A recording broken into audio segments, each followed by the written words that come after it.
மற்றுமொரு அண்மை செய்தியை பார்த்து வருகிறோம். மதுரை சோழவந்தான் அருகே உள்ள கிராமத்தில் பல மாதங்களாக முறையாக குடிநீர் விநியோகம் செய்யப்படாததால் கிராம மக்கள் அவதிக்குள்ளாகி இருக்கிறார்கள்.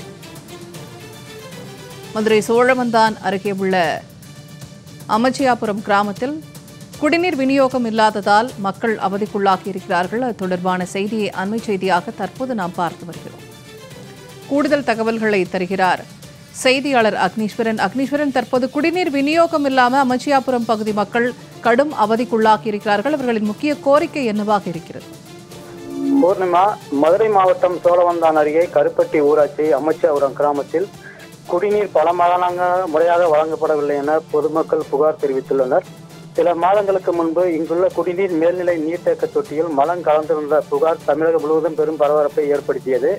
இந்த நிலையில் அதிகாரிகள் கிராமத்தில் முகாமிட்டு புதிதாக போர்வெல் அமைத்து குடிநீர் வழங்க ஏற்பாடு செய்தனர். ஆனால் போர்வெல் முறையாக செயல்படாததால் இன்னும் குடிநீர் பிரச்சனை தீரவில்லை என மக்கள் புகார் தெரிவிக்கின்றனர்.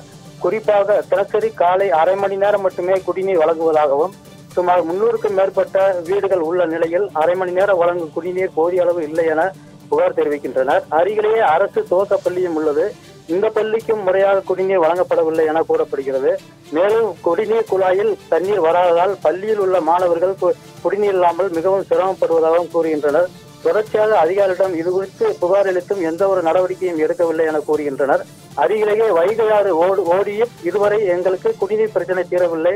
வைகை ஆற்றிலிருந்து பல்வேறு கிராமங்களுக்கு இங்கிருந்து குடிநீர் கொண்டு செல்லும் அதிகாரிகள் அருகில் உள்ள எங்கள் கிராமத்திற்கு குடிநீர் முறையாக வழங்க மறுக்கிறார்கள் என புகார் தெரிவிக்கின்றனர். இதுகுறித்து பலமுறை அதிகாரிகள், சட்டமன்ற உறுப்பினர் ஆகியோரிடத்தில் புகார் அளித்தும் நடவடிக்கை எடுக்கவில்லை என கூறுகின்றனர். ஆகையால் கிராம மக்களின் நலன் கருதி கிராம பகுதிகளில் குடிநீர் முறையாக வழங்க நடவடிக்கை எடுக்க வேண்டும் என அதிகாரிகளுக்கு கோரிக்கை விடுத்துள்ளனர். பூர்ணிமா,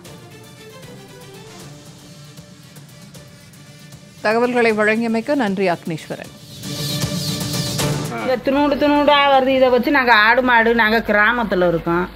எப்படி நாங்கள் இந்த தண்ணி வச்சு நாங்கள் எப்படி இது பண்ணுறது? நாங்கள் நடக்க முடியாமல் உட்காந்துருக்கோம். ஒரு உடம் உனக்குள்ளே வந்தால் பிடிக்க முடியலை. தண்ணி மட்டும் எங்களுக்கு குழா வசதியை போட்டு கொடுங்க. ரேஞ்ச் இல்லாமல் ஒன்றும் இல்லாமல் மழை வேஞ்சா வாய்க்கா வரப்பெல்லாம் தண்ணி நிற்கிது. இப்போதைக்கு இந்த குழாயை போட்டு விட்டாலும்ல நாங்கள் தண்ணி வேணியாவது குடிக்க பிடிச்சிக்கலாம். தீபாவளிக்கு அப்புறம் போட்டு விடுறோம்டாக இந்தா போட்டு விடலாம். இந்த கண்ணீராக வருது தண்ணி. 4-5 பிள்ளைய வச்சிருக்கிறவங்க எப்படி அந்த தண்ணி பத்தும்? அந்த வைகை தண்ணி எங்கெங்கேயோ போகுதுன்றாங்க. இங்கனக்குள்ளே இருக்க ஊருக்கு வர மாட்டேங்குது.